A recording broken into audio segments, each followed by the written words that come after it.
कल्पना कीजिए इस अनंत ब्रह्मांड की, जहां अरबों आकाश गंगाएं हैं, खरबों तारे हैं और अनगिनत ग्रह हैं। आधुनिक विज्ञान आज हबल और जेम्स वेब जैसे शक्तिशाली टेलीस्कोप्स की मदद से ब्रह्मांड के रहस्यों को सुलझाने का दावा करता है। लेकिन क्या आप जानते हैं कि आज से हजारों वर्ष पूर्व बिना किसी भौतिक उपकरण के हमारे भारतीय ऋषियों ने केवल अपनी दिव्य दृष्टि और चेतना के माध्यम से पूरे ब्रह्मांड का सटीक मानचित्र तैयार कर लिया था।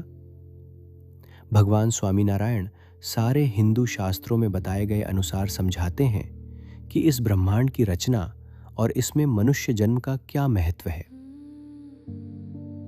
आषाढ़ी वर्ष 1876 के भाद्रपद शुक्ल एकादशी के दिन गढ़ड़ा के भक्ति बाग में हरमा वृक्ष के नीचे विराजमान होकर श्रीजी महाराज ने शुकानंद मुनि के माध्यम से हरि भक्तों के लिए एक पत्र लिखवाया था।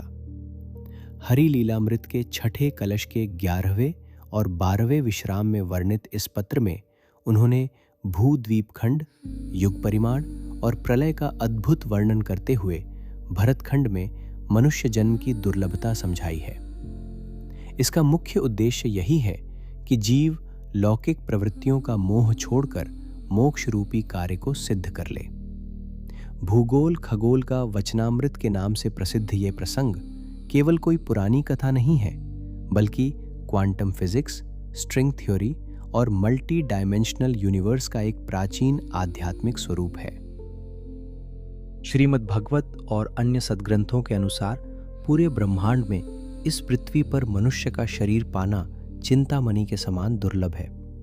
इंद्रादि देवता भी इस मृत्यु लोक में जन्म लेने के लिए तरसते हैं।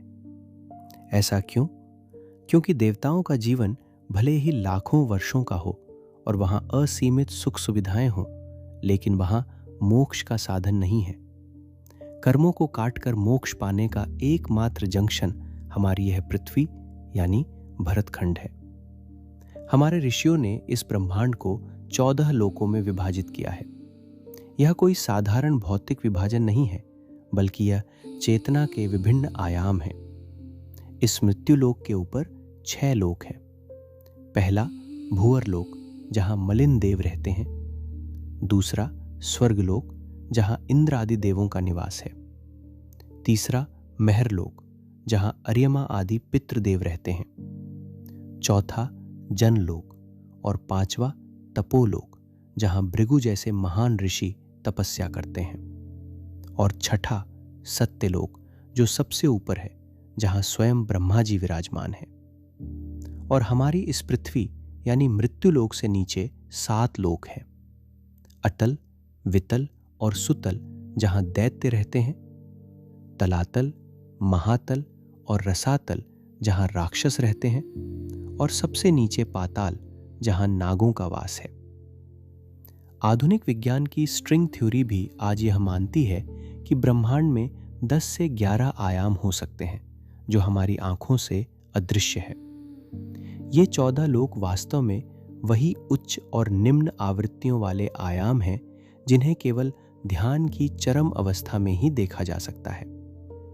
हमारे इस भौतिक या स्थूल शरीर से इन सूक्ष्म आयामों को भेद पाना सर्वथा असंभव है।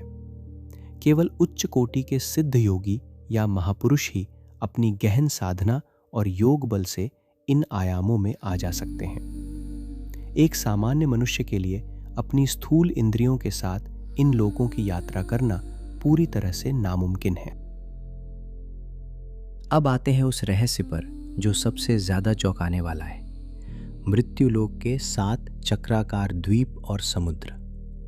वचनामृत में बताया गया है कि मृत्युलोक के केंद्र में 1 लाख योजन यानी लगभग 12 लाख किलोमीटर का जम्बू द्वीप है, जिसके चारों ओर खारे जल का समुद्र है। इसके बाद क्रमशः दोगुने आकार के द्वीप और समुद्र आते हैं। प्लक्ष द्वीप गन्ने के रस के समुद्र के साथ, शालमली द्वीप मदिरा के समुद्र के साथ, कुश द्वीप घी के समुद्र के साथ, क्रौंच द्वीप दूध के समुद्र यानी क्षीर सागर के साथ, शाक द्वीप दही के मट्ठे के समुद्र के साथ और अंत में पुष्कर द्वीप अमृत जैसे मीठे जल के समुद्र के साथ। आप सोचेंगे, ये घी, दूध और रस के समुद्र पृथ्वी पर कहाँ हैं? यहीं पर हमें आधुनिक खगोल विज्ञान को समझना होगा। प्राचीन काल में भूमंडल का अर्थ हमारी छोटी सी पृथ्वी नहीं, बल्कि पूरा सौर मंडल था।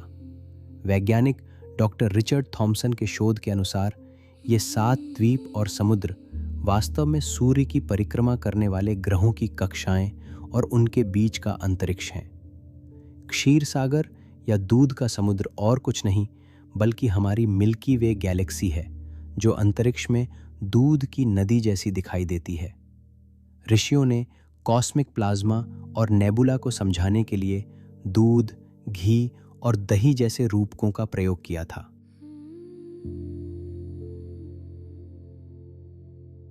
प्राचीन वैदिक भूगोल और आज के आधुनिक विश्व के मानचित्र को जब हम एक साथ रखकर देखते हैं, तो एक ऐसा आश्चर्यजनक सत्य सामने आता है जो किसी भी इतिहासकार को हैरान कर सकता है।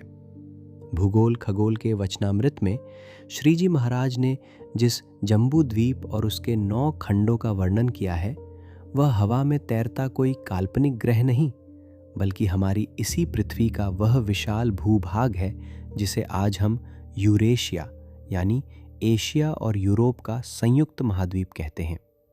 आइए इस जम्बू द्वीप के मानचित्र पर एक नज़र डालते हैं और खोजते हैं उन प्राचीन 9 खंडों को, जहां आज भी किसी न किसी रूप में उन आदि देवताओं की उपासना जीवित है। इस महाद्वीप के बिल्कुल केंद्र में सुवर्णमय मेरू पर्वत स्थित है।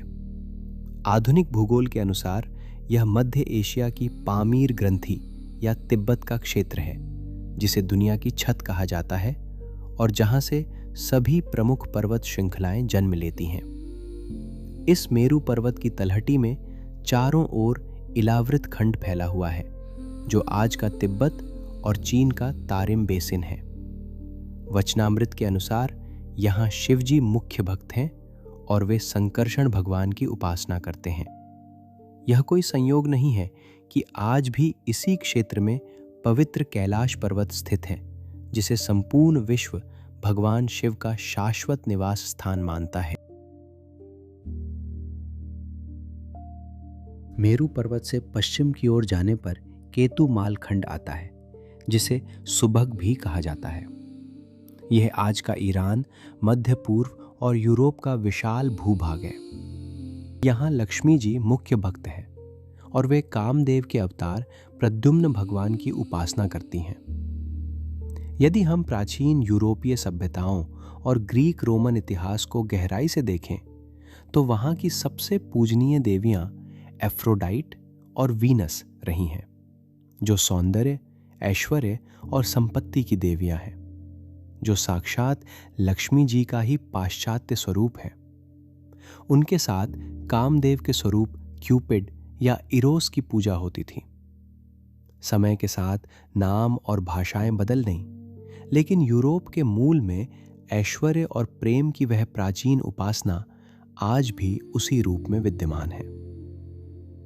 अब मेरू पर्वत से पूर्व दिशा की ओर चलते हैं, जहां भद्राश्व खंड स्थित है। यह आज का चीन, जापान और पूर्वी एशिया का क्षेत्र है।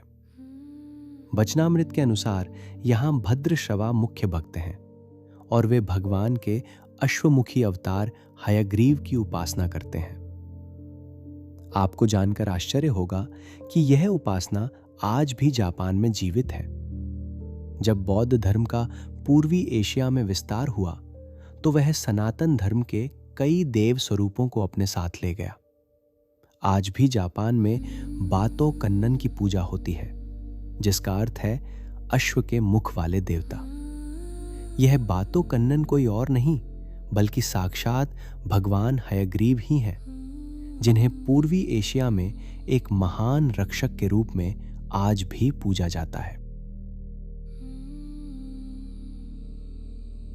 मेरू पर्वत से उत्तर की दिशा में 3 खंड हैं, रम्यक, हिरण्यमय और कुरुखंड।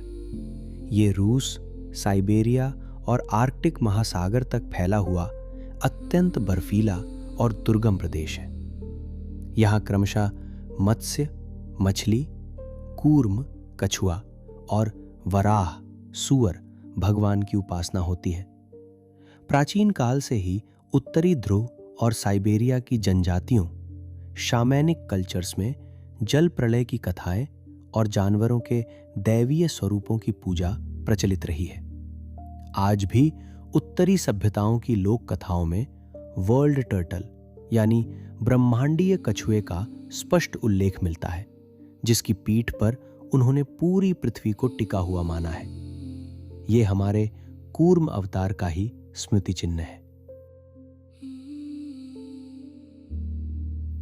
अंत में मेरु पर्वत से दक्षिण की ओर उतरते हुए 3 खंड आते हैं।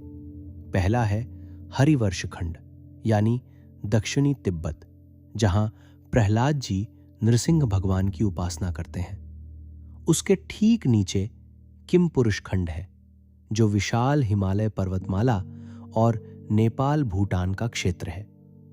यहां हनुमान जी द्वारा राम लक्ष्मण की उपासना का वर्णन है। आज भी नेपाल के जनकपुर माता सीता का जन्मस्थान और संपूर्ण हिमालयी क्षेत्र में राम और हनुमान जी की भक्ति का जो प्रभाव है वह किसी से छिपा नहीं है। और इन सब के दक्षिण में हिमालय की तलहटी में बसा है हमारा अपना भरतखंड यानी भारतीय उपमहाद्वीप। यहाँ नारद जी द्वारा नर नारायण देव की उपासना होती है और हम जानते हैं कि आज भी हिमालय के उच्च शिखरों पर बद्रीनाथ धाम में भगवान नर नारायण साक्षात तपस्यारत हैं और पूजे जाते हैं। भगवान स्वामीनारायण ने कई वचनामृतों में इस भरतखंड को नर नारायण देव की भूमि कहकर इसका अत्यंत महिमावान वर्णन किया है। यह साक्षात नर नारायण देव की तपोभूमि है। और इसी संदर्भ में श्री जी महाराज ने भरतखंड के भूभागों का अत्यंत सूक्ष्म और आध्यात्मिक विश्लेषण प्रस्तुत किया है। उन्होंने इस क्षेत्र को 2 मुख्य श्रेणियों में वर्गीकृत किया है, 13 अनार्य देश और 12.5 आर्य देश। महाराज ने जिन 13 देशों को अनार्य यानी कठोर और मलिन कहा है, उनमें बंगाल, नेपाल, भूटान, कामाक्षी, सिंध, काबुल, लाहौर, मुल्तान, ईरान, इस्तांबुल, अरबस्तान, स्वाल और पिलपिलाम शामिल हैं।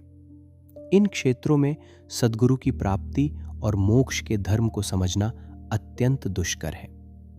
यदि हम इन प्राचीन नामों को आज के मानचित्र पर देखें तो हमें पता चलता है कि प्राचीन बंगाल आज का पश्चिम बंगाल और बांग्लादेश है।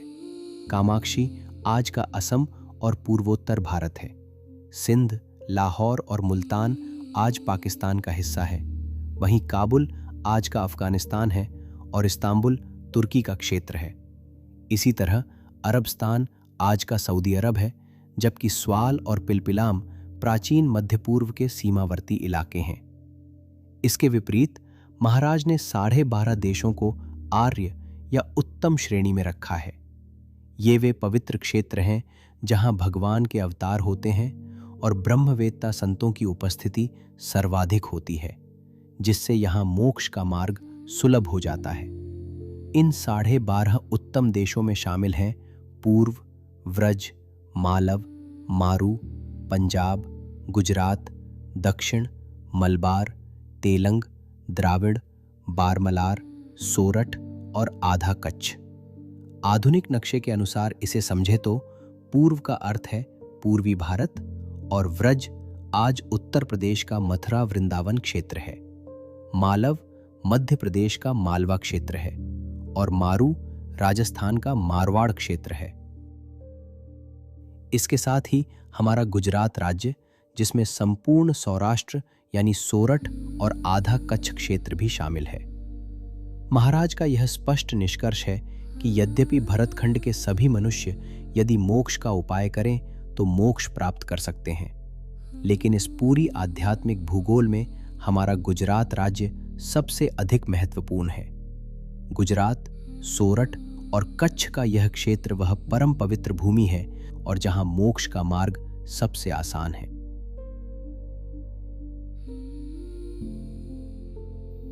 आज की इस यात्रा में हमने ब्रह्मांड के इस विशाल और रहस्यमयी भौगोलिक मानचित्र को समझा, लेकिन भूगोल खगोल का ये वचनामृत इतना गहरा और विस्तृत है कि इसके संपूर्ण ज्ञान को केवल एक वीडियो में समेटना बिल्कुल असंभव है।